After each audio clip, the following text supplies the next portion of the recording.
নিয়ে নিলে তো পারতে। তুমি চেনো না এদেরকে, ও সময় দাম বাড়িয়ে বাড়িয়ে বলে। দেখবে এক্ষুনি দিয়ে যাবে। স্যার স্যার দাঁড়ান স্যার, এলেন স্যার 100 টাকায় দিন। কি গো মন খারাপ কেনে?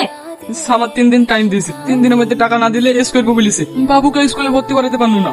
তুই আসালে এসেছিল আর কিছুই হয়েছে না, যে দাম দিয়ে মাল কিনছে এই দামই ঠিক মতন উঠছে না। তুমি চিন্তা করো না, আমিও তার কদিন বাদ টাকা বকে দিয়ে ঘর ভাড়া মিটিয়ে দেবো। এখন বাড়ি যা, রান্না বান্না করতে হবে।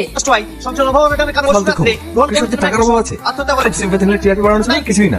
এই দেখো দেখো, এটা সেই লোকটা না যার কাছ থেকে আমরা সেদিন কলা কিনলাম? হ্যাঁ ওই লোকটাই তো। কারণ দোষ আছে। কেন?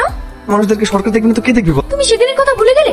10টা টাকার জন্য মানুষটার সঙ্গে কিরকম ব্যবহার করলে? তো খাবারের জন্য ওরা প্রতিদিন লড়াই। আমাদের উচিত প্রত্যেকটা কৃষককে সম্মান কর। থাক থাক, তুমি আবার শুরু হয়ে যান। টিপস দেওয়াটা কি খুব জরুরি ছিল? তোকে দিতে হয়, স্ট্যাটাস মেইনটেইনের একটা ব্যাপার আছে না।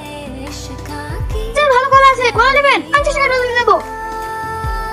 আমি ভালো বেশি দিচ্ছি স্যার। আরে না লাগবে না, রাখো।